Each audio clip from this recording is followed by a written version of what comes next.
Good afternoon and welcome to our second Rome-Med dialogue promoted by ISPI and the Italian Minister of Foreign Affairs. We are honored, extremely honored to have with us Professor Ghassan Salamé. Welcome and thank you, Professor, for being with us. Thank you, Dr. Magri. Professor Salamé, from 2003 to 2020, has held international positions. Senior advisor to the UN Secretary General, political advisor to the mission in Iraq, member of the Commission on Rakhine State in Myanmar, head of the UN support mission in Libya from 2017 to March 2020. Professor, you have an incredible experience and worldwide experience in conflict resolution, in mediation. And let me immediately start into a first question. There is an ongoing worldwide debate on the big changes or accelerations in our world originated by the pandemic and what's going on after that. Yet, if we look at the news, we still see conflicts and peace processes stuck in endless crises. You have been, as I said, constantly working for dialogue, conflict resolution, peace. What is your overall assessment on the consequences of the COVID-19 pandemic for the international system, especially in the Arab world? Thank you very much. I'm still worried. I'm still very worried because giving an answer while the COVID is still going on, something quite difficult. 2 days ago, the WHO was telling us that 185,000 new cases have been registered across the world, which means that the virus is still with us and is changing the international system in different ways. What I'm worried with is the fact that it goes into countries that, contrary to Europe or the United States or even Russia, do not have the means to fight against it. And this is a possibility. Fortunately, it hasn't so far. Like Africa or to a large extent India. But if it does, then we may have really serious problems, humanitarian problems. In political terms, I think the pandemic has, to a certain extent, aggravated a number of factors we have seen in international politics. First, there is the question of the relevance of international organizations. When the Security Council is unable to produce a resolution on the COVID, the way it did on Ebola many years ago, I'm worried. If people start looking at the European Union and say it's an irrelevant organization, or it is not helping me as a member, I'm worried. If the Arab League of States does nothing for the Arab countries when it comes to COVID, I'm worried. If the United States decides not to pay the World Health Organization, I'm worried. So there is a cluster of issues around multilateralism that are now questioned, and very seriously so. And I hope that by the end of the crisis, what appears to be a serious crisis of multilateralism will be behind us. Otherwise, I don't see how to replace it. Multilateralism is extremely important. I am not talking about globalization. A lot of people mix globalization, which is a process, mainly a financial and economic process, with multilateralism, which is not a process. It's a decision taken by nation states in order to cooperate, to stand up to serious challenges, peace, war, COVID, etc. I think that I understand that the public opinion has second thoughts about globalization right now, but it should not have second thoughts about multilateralism. Quite to the contrary, multilateralism is needed more than ever.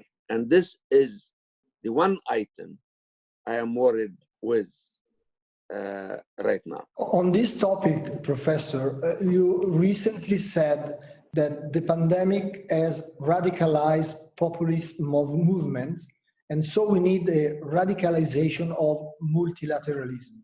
Can you elaborate on this? I think those who support multilateralism have been on the defensive of late, saying, no, the WHO is okay. No, the Security Council will work after all on other issues. No, don't worry about the European Union. It ended up reacting the right way with a delay, etc., etc. We were on the defensive as supporters of multilateralism. While you could see that those who were looking for closing the borders, nationalism, not looking elsewhere, doubting international cooperation, were becoming much more vocal in their nationalist, sometimes chauvinist attitude.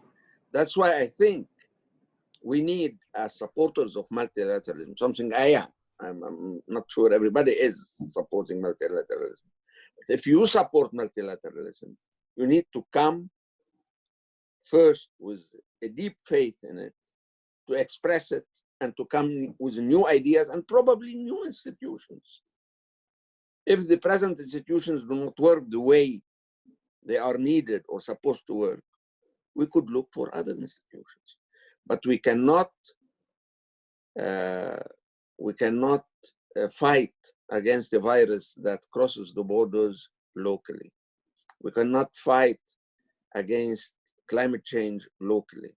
We cannot fight against all these big issues now locally. We need a certain level of international cooperation. And I see that those who hate international cooperation are becoming much more vocal, and those who like it are somehow more shy in their attitude. You know, in Europe, we have experienced that versus the European Union.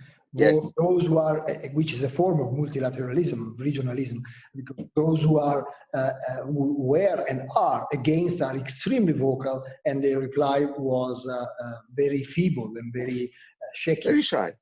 But you see, bringing in our conversation some hope, the European Union, after the beginning of the crisis, very disordered approach, is showing that the more you divide yourself, as we did with lockdown, then suddenly you realize you should and you have to try to group up. And the European negotiation is not done yet, but it's much better, the situation at the European level, than it was 4 or 5 months ago. Let me move, you mentioned, of course, the International Organization, and the one who are more interested in talking with you is clearly the UN, the United Nations, and its humanitarian and mediation effort, especially in the MENA region. Do you think it is possible, and how, to turn the pandemic into, like in Europe, a stimulus for enhancing dialogue and stemming regional conflicts? How? Well, the Secretary General called for a ceasefire in order for the government to sort of deal massively and seriously with the COVID. It didn't happen. Yeah. First, the Security Council didn't endorse it. And second, in many areas, in Yemen, in Libya, in other places, it was not respected. I think that the COVID has, to a large extent, unfortunately, spared the Middle East and North Africa. So far. And I hope it will keep sparing it. But I believe that if the danger had been more serious, more present, if the number of victims had been much more serious, possibly some of the groups fighting against each other would have taken this call much more seriously. When I talk to my friends in Libya, in Yemen, in Syria, in Iraq, elsewhere, telling them about this call, they used to say, COVID is a European issue. later an American issue. We don't have COVID here. It's not serious. We have war here. And war has its own logic, and it is not affected by a virus that is hitting here and there.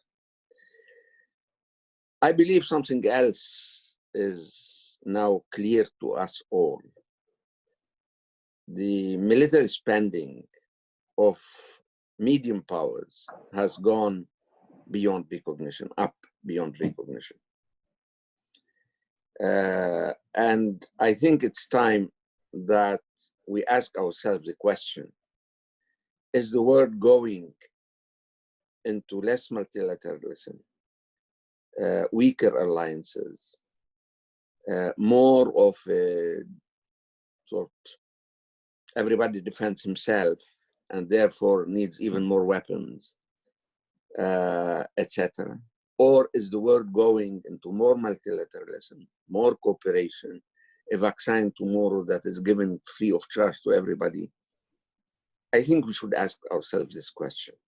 What is happening in the conflicts in the Middle East and North Africa are clearly an amplified role for regional powers in feeding the conflict. As far as Libya is concerned, I should say that I tried my best to give non-countries that are not directly involved, in particular, the European Union and 4 European powers, the British, the Germans, the French, and the Italians, plus the European Union, that made 5 out of 10 people around the table in Berlin. I tried to give them the role of leading a reasonable path. I think they missed the opportunity to a certain extent, but they can still work on the conclusions of the Berlin Conference. And in the Berlin Conference conclusions, there is something that is crucial, which that the mercenaries should leave within 90 days of the ceasefire. Because now we are seeing in the Middle East different levels of interference. We are seeing direct interference by selling weapons, by using the weapons yourself, by sending mercenaries, by financing the war effort of somebody else. All the levels of interference we are using. But the Americans have ceased to play their role of a sheriff, and the Security Council is divided, and the Europeans are not serious enough in their effort to produce peace. Therefore, we are in a situation where the Middle East and North Africa can live with conflicts for a long time. And here I would like to be very precise on one point, and that is the relationship between civil wars and the war on terrorism. I understand that many countries come and say what the Middle East needs is to fight terrorism, Daesh, Qaeda, Zarqawi, you name it. I agree with that. But if there is a lesson we can draw from Yemen, is that for many years, terrorism has been fought, notably by Mr. Obama's drones, but the civil war erupted, and all the investment on the forces, local forces, to fight terrorism were lost because all these forces were used in the civil war. Something of that kind is happening also in Libya. If you fight terrorism and you extract it from the general environment of what is happening in the country, is the country producing oil? Is it producing the kind of institution it needs in order to have peace? Is it producing the public services people need not to be attracted by terrorism? If you don't do that, if you take the war against terrorism and extract it from the local political environment, you end up having very short-term successes You kill that terrorist, you destroy that terrorist cell, but the risk remains what it is. That is why I believe that the shortcut, let's fight terrorism and let's forget about the rest. It's not our role, neither to build states, nor to build nations, nor to help re-establish institutions, etc. It's a very short-sighted view. And I see this short-sighted view in Iraq. I see it in Syria. I see it in Yemen. I see it in Libya. And I see it also in my own country, in Lebanon. Yeah. I mean, this is a strong point, and we at ISPI, we have made several workshops and seminars in stressing exactly what you're saying, that the war on terrorism taken by itself, it's misleading if you don't consider growth, social justice, public services, and whatever. Professor Salamé, you mentioned in this first part of our conversation the problem of multilateralism, and you linked them also to the pandemic, but we all know that multilateralism was facing challenges before the arrival of coronavirus. Now you are not working for the UN. You are not. You are a free man. Okay, you mentioned that one issue is the United States not playing their previous role of sheriff. But which other countries are mainly to blame for the failure of multilateralism, especially within the UN? I believe that the UN is in bad shape. You can look at it from various angles. First, I believe that questions like climate change, like the fight against the pandemic, like gender parity, are very important issues. But I also believe that the main role of the UN is to produce peace and security. And in the past years, I think this primacy in the Charter of the production of peace and security has been somehow challenged. I'm not happy with that. You want my personal view? I'm not happy with that at all. It is not that I'm old-fashioned. It is that the UN has been produced for that. First and foremost, as a body of collective security. And we cannot forget that. We should concentrate on that. Of course, if you are unable to produce enough on that level, you try to be useful on other levels, like climate change or gender parity, or you name it. There are so many issues in the world. And I fully agree with that. I respect that. But still, I believe we are not.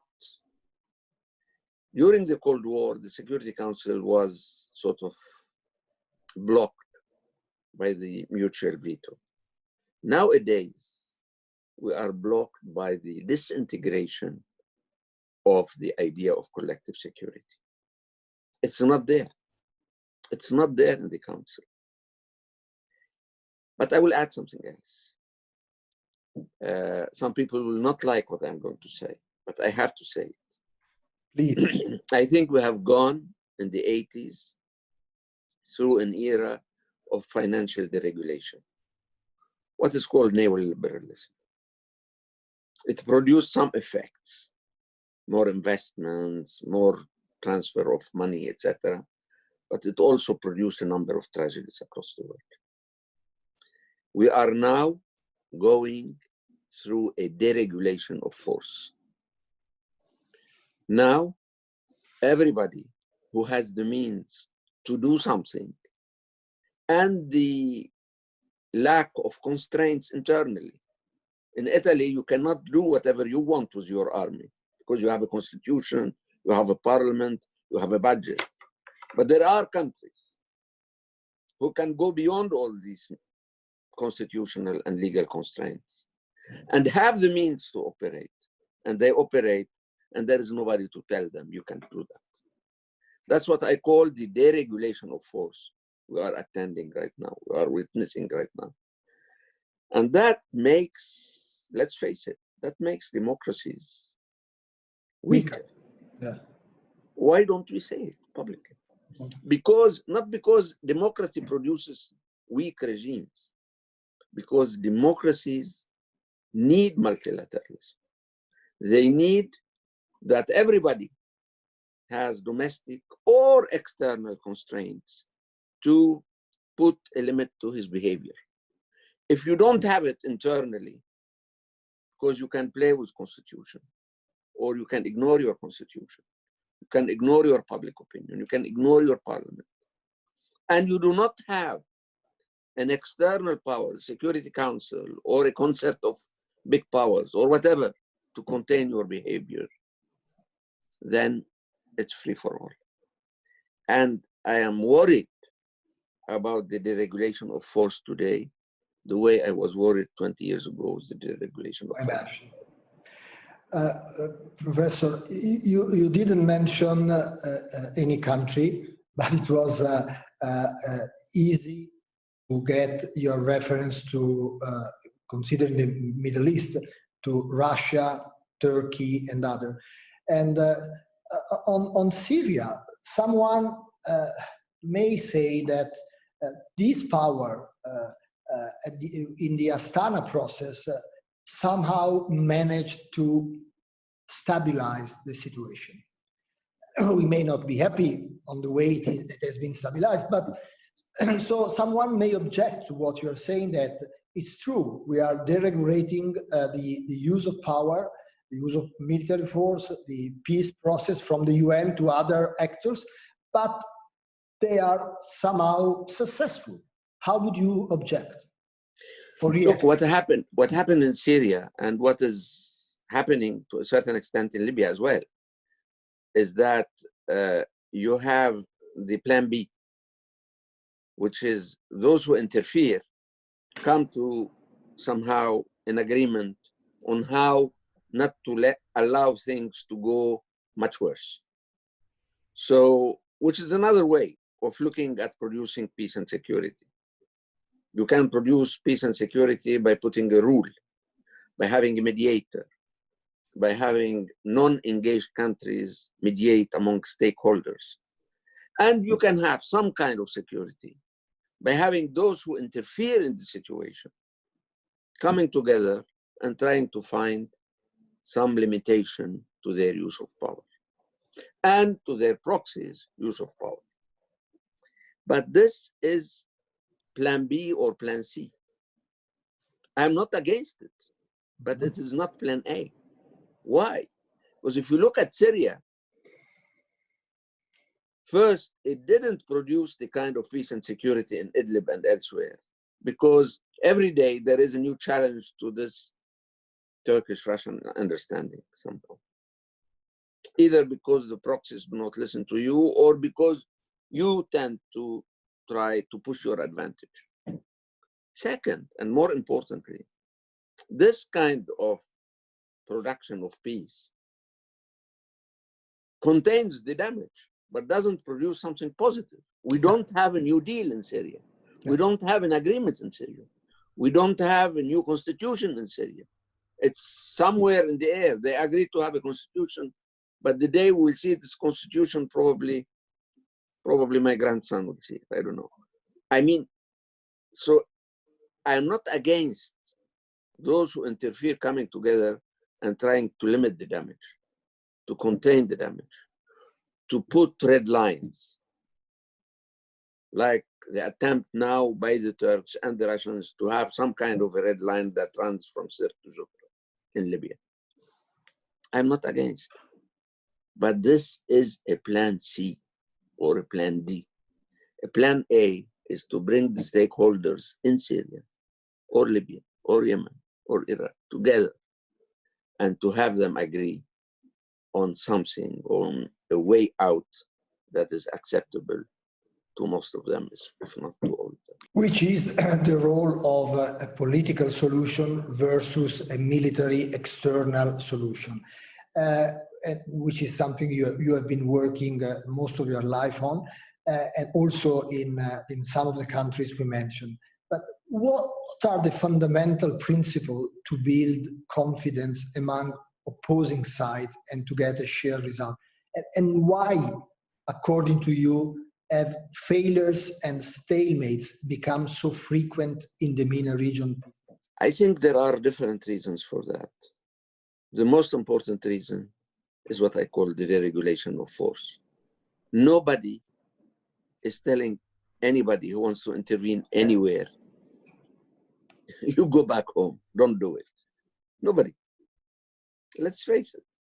Unless he decides that it's too costly or too irrelevant to him, and he stops by his own will, nobody is telling him go back home. But there is a second, which is the international environment. Sometimes the ingredients of an agreement are there, but the international environment is not conducive to put it in practice. I give you an example. To a large extent, in the civil war in Lebanon in 1983, we came to an agreement. Then we called it the constitutional agreement. Then we came to another formulation of this agreement 3 years later in 1986. It didn't apply. Then in 1989, an agreement that was not fundamentally different from the one we had reached in 83 and 86 came to be implemented, and that was the type of agreement. Why then? Because of Gorbachev. Because of perestroika. Because of the fact that the two superpowers have come to Malta or near Malta in a boat, and they decided that the war, Cold War is ended, and the number of small conflicts across the world, in Horn of Africa, in Central America, in Lebanon, and elsewhere, were immediately solved. So you badly need a mediator, okay, a good mediator, okay, but this is not the most important thing. You need the ingredients of an agreement, and you can find them. I can tell you what are the ingredients of an agreement in Libya. They are known to all Libyans. But then you need an agency to implement it. An agency to implement it, that's where you lack the UN. That's where you want the UN to play a very important role. Because if you tell people, these are the ingredients of an agreement, and you don't put any pressure on him to accept it, he will say, I still have all the time to accept it. I may be able to change the balance of power to my advantage before accepting. So he needs to pay a price for delaying. In Lebanon, we paid 50,000 people killed between 1983 and 1989 until we discovered that war is very costly for us. The Libyans need to understand that. The Yemenis need to understand that. The Iraqis, the Syrians need to understand that there is a price in delaying. And our role is to remind them of this price. But for that, you need a stick. And the stick doesn't exist if the Security Council is divided. No mediator in the world can move up in a situation if those he's talking to know that behind him, people are not in agreement. They look at you as a representative of the international community, and they know that not only the international community is divided, but it is possible that the international community doesn't exist in the first place. So who are you representing? In order to have some influence, otherwise, I left Libya while going everywhere. Not a single door for 2.5 years has been closed before me. People do not say, I don't want to see you. I want to listen to you. But will they abide by their commitment? For that, persuasion is not enough. Even if you speak the language, even if you talk to them, even if the door is open for you anytime, as it was before me, and I thank them for that. You need something else.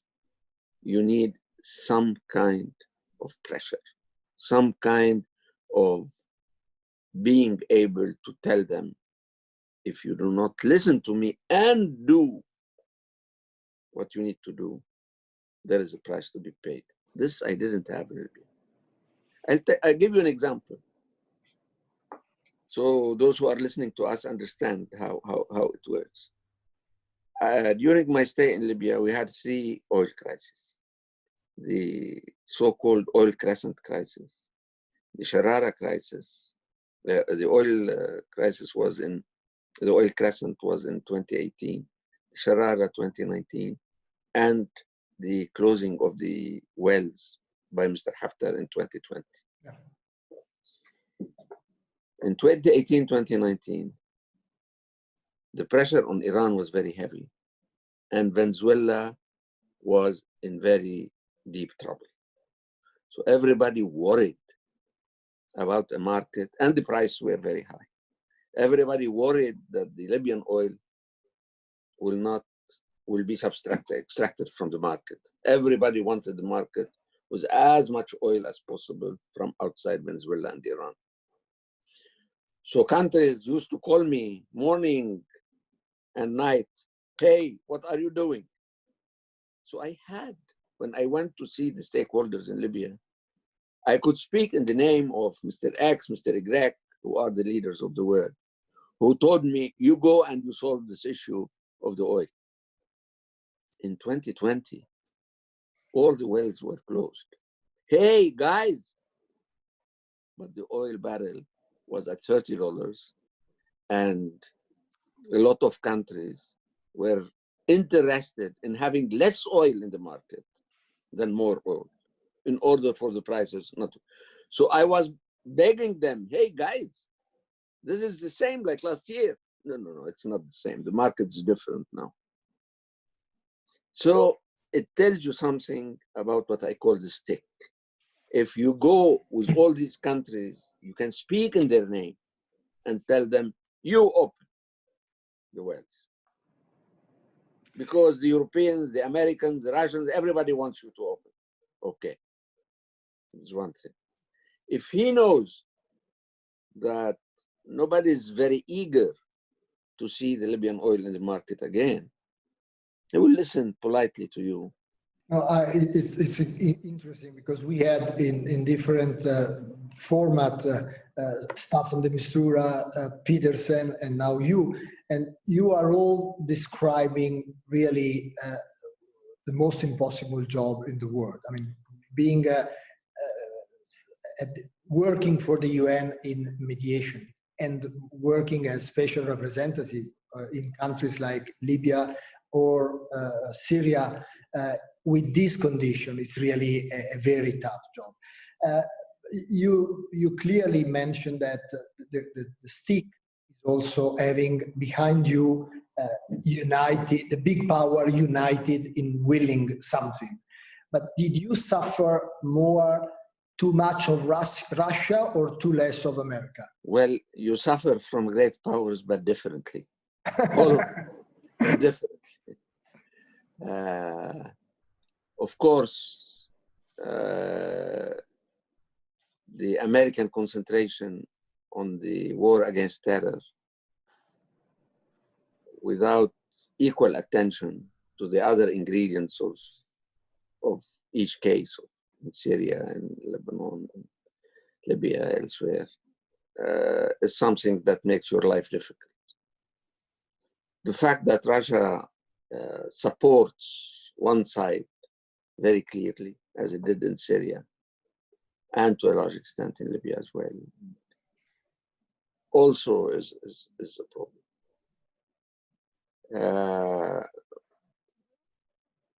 I believe that great powers can be a problem for you as SRSG, but in a very different way.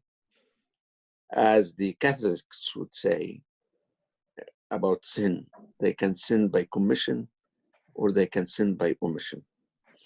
And very often they make your life difficult because they sin by commission, But more often than not, they make your life difficult because they sin by omission. And talking of omission, I have to ask you something about Europe. In your role, in your last role, what did you miss mainly from Europe? You mentioned, because we talked about Russia, we talked about United States. In Libya, we also have other countries involved. But let's spend a few words on Europe and what you felt was missing and should have been there on the contrary. I think that I was unable, it's my fault probably, unable to convince them that the Berlin process was a great opportunity for them. They were half of the room, and it was taking place in a European capital. Many of their permanent requests have been integrated in the conclusions. And we have been able to bring the Turks and the Russians also around the table. We were not certain about the American representation, but at the end, Mr. Pompeo came. So I don't want to be critical, but I would say that the Europeans didn't rise to the occasion. That was, and I remember, I said publicly, if we don't go this road, the alternative is war or Astana II. What do you want? What do you want? If you want to play a useful, positive, active role, this is the way. This is a highway before you. I think some inter-European hurdles remained there. Some countries were asking, why Berlin and not here or there? And some others were saying, is it serious? Will Putin really come? I mean, I think the Europeans could have risen to the occasion. I am not sure the Europeans will have another opportunity like Berlin before us. It could be that it's already too late. But I believe something else, that we accused the Americans of being obsessed with the war on terror and sometimes of downplaying other factors. I don't think that the Europeans are better in their obsession with migration. As if migration can be settled as an issue without the emergence of a legitimate unified structure in Libya. Could you do that? I don't think you could. It will stop for a few months, come back. The pressure is there. Look at the figures, and my grandson can expect pressure, demographic pressure, to remain with us for a long time. Unless you have strong, open-minded cooperation with North African countries, you can't go far. You can stop here, there, you can have a trick one day with this city, with that port, with that group, etc. Okay. But you want a solution to the migration issue, you need to start there. So most of the questions I was asked by the Europeans is about the role of the NGOs in the Mediterranean, is about migration. Okay, these are serious issues, but the settlement or the solution has to go through state building in Libya itself. And that's with the 6 tracks Berlin has created after 6 months of work with representatives of the various countries. It was not a one-day thing. It was a 6 months hard work. I think answer the question of imminent threats as well as long-term threats. But the Europeans were not against Berlin, but they did not sort of own it and run with it and push for its implementation immediately. I haven't seen that. And let me, on this issue and on another one, let me take two questions which are coming from our participants. The first one you partially answered already, but let me have it to you. Germany will assume the European presidency next week. Based on your experience, do you think Germany will have a chance to unite the European front and try to revive the Berlin process during the next 6 months, which is number one? And the second question is from someone else is, we didn't mention China so far. What about China? Yes, well, we didn't mention China, not because we believe that China is not the emerging power it is. It is the emerging power it is. And you have heard what Mr. Trump is saying, you have heard others, even Mr. Macron and others, considering that the possibility of a Cold War, new Cold War between China and the US is very likely. But it so happens that China is not directly interfering in most of the conflicts we are talking about. Although I think it's taken advantage of these conflicts by just remaining outside them and by waiting until the time where reconstruction is needed, when you need a superpower that is not involved directly and doesn't come with conditions on human rights and things, etc. I think in due time, you'll see the Chinese around. But for the time being, China is not interfering directly in any of these conflicts I know of. Now there is another issue that has been raised. Of course, Germany is going to chair the European Union in a week's time. Uniting the Europeans is possible, but this is not the issue. The issue is moving the Europeans, which is different. You can have the Europeans sit around the table and agree on the same communique. And they agreed to Berlin conclusions. And they helped, and they were helpful in producing the UN Security Resolution 2510 that came after the Berlin Conclusion. So the Europeans can unite. But the issue, can they move? Can they say, look, if you keep interfering in Libya, sending arms, or using your air force, or whatever, to country X, I am going to stop investing in your country. If you do not do this in Libya, I am not going to help you rebuild your hospitals because of COVID. I am not going to, if you interfere.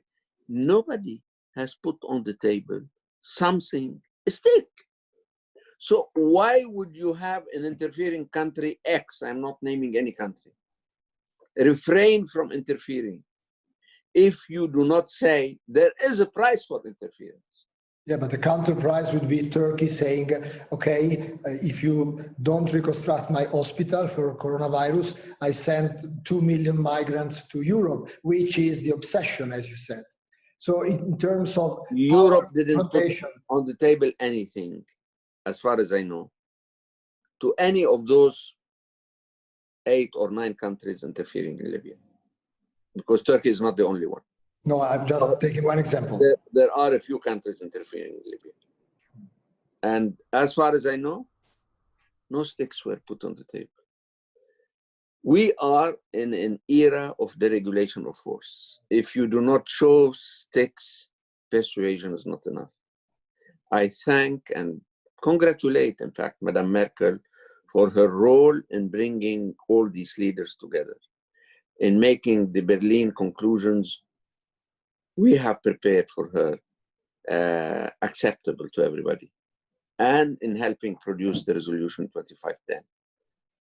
But what I was expecting from the Europeans in general is something a bit more, is to move and show the beginning of a stick. I remember that the Israelis kept destroying the Gaza airport and the Europeans kept rebuilding it. There is one day when you should tell, I'm not going to rebuild it. You stop destroying it, because next time I will not rebuild it, but I am going to do this and this to you if you keep destroying it. Europe cannot be the peace bankers. If Europe becomes the peace banker, it will be the victim of a permanent deterrence against it, because others will use arguments. I mean, Europe is not a rich inheritor that is the victim of permanent threats from left and right. There is one day where Europe needs to say, look, I'm not going to pay for it. I'm not going to pay. I'm not going to help you. I'm not going to be the good man in the room, because this does not help. In the Arab-Israeli conflict, in many other conflicts, this was not done. Certainly not in Libya, certainly not in Yemen. The Europeans have been helpful in fighting against terror, but how they are going to approach the reconstruction of Syria, conditionally, unconditionally, we're going to see. But the mere asking of the question tell us something about where. I heard Mr. Bolel saying that we need also to use force, to speak a language of force. I hope the Europeans are able to do that, but without it, the sort of default position is that Europe is a peace banker. It finances peace, but the architect of peace is somebody else. There are many questions coming from the audience. Let me try to group some of them, Professor. One is your assessment 10 years after the Arab Spring. What lesson can we learn from that experience? Which would be the topic of 2 books, but I'm sure you will be as quick as you have been on all the other topics. Then someone is asking you to say a few words on your country, which is Lebanon, which is facing hard time. And let's start with these 2. I'm worried about my country. My country has to face COVID like everybody else. My country has to face a region that is in trouble, in Syria, in Iraq, on the Israeli-Palestinian file now with this risk of annexation of parts of the West Bank, which is a very serious problem. But my country, on top of that, is paying the price of 30 years of mismanagement, political mismanagement. We have a political class that shouldn't be there, and I wish it disappears the way some of the statues are disappearing across the world, because it has mishandled public finance big time. We have selected 20, 30 years ago to go into a monetarist policy, Friedmanian monetarist line, putting the exchange rate of the Lebanese pound above anything else. And we have destroyed our economy by choosing that line. That made a lot of bankers richer, a lot of millionaires, billionaires, but destroyed the economy of the country. And now we are paying the price for it. So it's a difficult time. I'm trying to help, at least with the educational sector, so it doesn't collapse by next September, the way the banking sector has collapsed. But some other people who are better than me at that should help with the health sector, so it remains able to deal with the COVID. And we certainly are at the dawn of a very difficult negotiation with our lenders, and in particular with the IMF. And I hope the Lebanese are united, at least as a delegation, when they go and discuss with the IMF, which I'm not sure of. So I'm worried about my country, and I hope I'll be able to be there to try and help in the various areas where I can help a bit.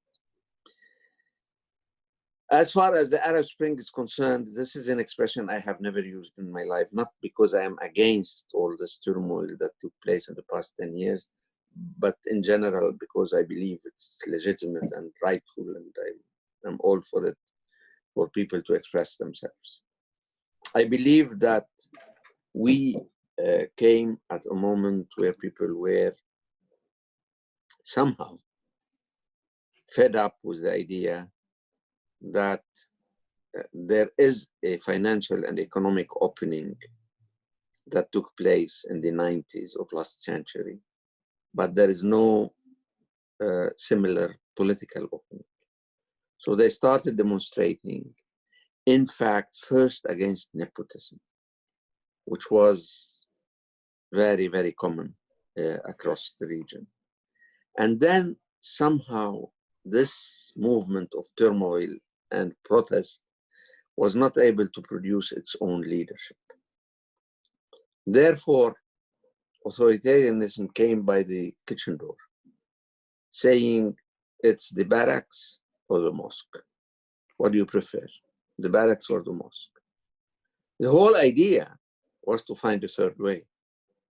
A third way where institutions can be there to contain both the mosque and the barracks. Unfortunately, this was not the case. Unfortunately, this was not the case. Nowhere? Sorry? You don't even consider Tunisia as a... It's one case. It's one case. We should mention Tunisia in order to be nice with the Tunisians, and because it's an exception. No, I don't want to be nice. I just want to get your opinion. It's somehow an exception where they were able, because they had more stable institutions, to somehow contain the popular movement and translate it into stable institutions. I won't say it's the same elsewhere. Sometimes it led to a fake election. Sometimes it led to the return of the military. And sometimes it led to an impasse on the ground with no real solution in view, as is the case in Syria, for example. That is why I don't expect this era of disturbance to stop very quickly. I think the stakeholders are not happy with what happened so far. And those who were able to contain the gravity of the protests are not in a position to build stable and durable powers. Therefore, I am afraid we are going to have more of it across the region, not necessarily in the same countries, but in other countries, or in the same countries, but with new stakeholders in the weeks to come. Which is, by the way, a question we just arrived and you answered. The question was if you were expecting a second and possibly different wave of protest on Arab Spring. It never stopped. It's like COVID. I say, everybody's saying there could be a second wave of COVID. But the day before yesterday, we had 185,000 cases. So before the second wave comes, let us first finish with the first one. And if you look at the graph, it's still frightening. I mean, so it is the same with turbulence in the Middle East. Turbulence in the Middle East and North Africa has been around for 10 years. It didn't really stop any moment. So we are not going to have a second spring or a second season. It's not the Four Seasons, the beautiful symphony. It's something else. It's a protest movement that started for legitimate reasons, but was not able to translate itself into a political force that can come and revitalize the institutions in a more democratic and active way. Professor, I have so many questions and we have so few minutes to go. So I'm sorry, I will not be able to ask you everything that I received, but let me take a couple. Someone is mentioning that we have been talking now for approximately an hour and we hardly mention Iran. And the second question is how could the region be impacted by the possible implementation of the Netanyahu-Gantz program? And the third one, on which we will conclude, is a personal question. as an intellectual, as a diplomat, as a public figure, how did you live through the pandemic? How did you cope with the restriction? How do you judge the problematic relationship between collective health security and personal freedom? Let's keep this one as the last one, so we don't end up with a big crisis on. All right. Well, So, we didn't mention Iran because the topic of our conversation today was peacemaking or mediation in the conflicts of that region. And it so happens that with Iran, what the international community has come to was a deal at one point on the Iranian issue, on the Iranian nuclear issue. And it so happened, as Bolton writes in his book, that one day Mr. Trump decided to get out of this agreement. And we are now going to see how we can contain the damage, how not to have Iranian react in a very negative way in the region or going back to its nuclear program, and how to bring back some kind of moral authority to a country that signs something, and one day Obama goes and Trump comes and he basically says, I have nothing to do with it. I mean, you can't keep a high level of moral authority if you do not respect somehow the word of your predecessor in the job. And that's the problem we have with Iran, that all these sanctions, all these etc. can be defended by the present administration, but still there was a deal, and this deal, I don't think the Americans came with an alternative to just say, I don't want to abide by it. So it's the elephant in the room. It's the one who asked the question is right. But you could see the Iranian role much more actively in countries like Iraq, Syria, and Lebanon, and certainly Yemen, than in North Africa. And that is why any of these conflicts, you need to have the Iranian factor in mind when you deal with Lebanon, when you deal with Syria, when you deal with Iraq, for sure. The second question. Netanyahu-Gantz annexation. Well, Israel has been ruled by the nationalist right for now more than 20 years.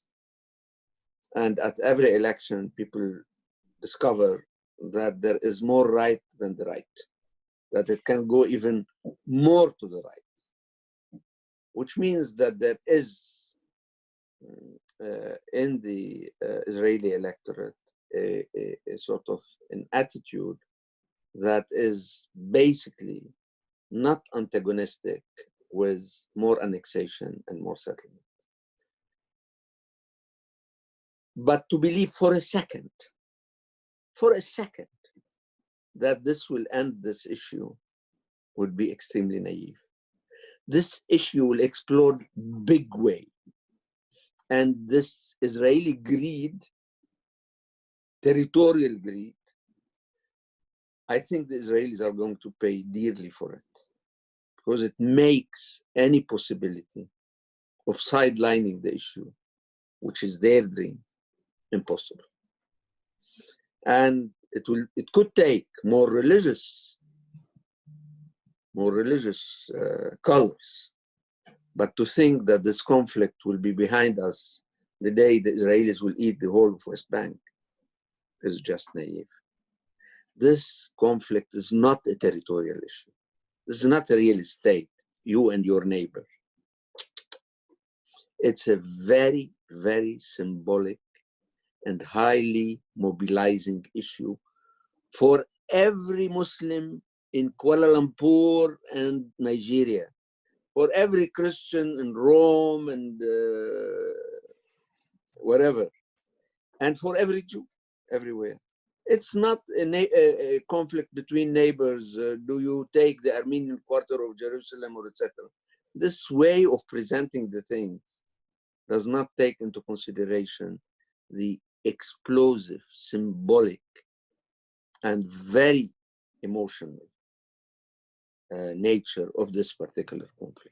Let's leave this gloomy scenario because we don't want, we are over time. Well, I want to close with this. I very frankly had a small heart problem in Libya while mediating in February.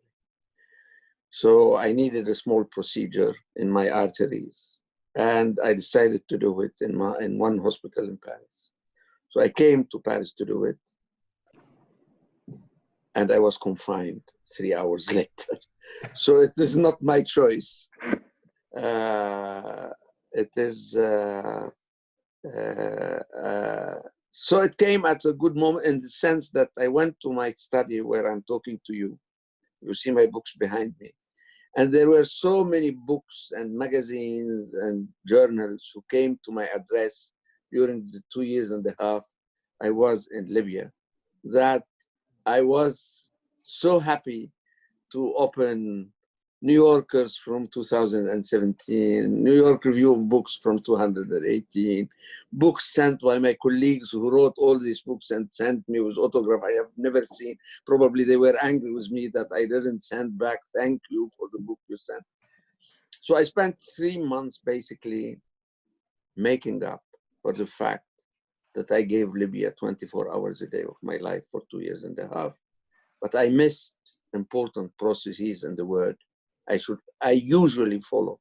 So I had the opportunity to use this confinement in order to make up for my ignorance of so many processes going all over the world, of which I was not very cognizable because of my entire dedication to Libya for 2.5 years. Professor, it has been extraordinary. You have been kind, generous, inspiring, and even personal in the last comment. So we are extremely grateful to you. It has been a real pleasure. We hope to see you, inshallah, in Rome for the real Med in December. Good luck for everything, and real thanks from all of us. Thank you very much, Professor, for inviting me. Thank you. A great pleasure.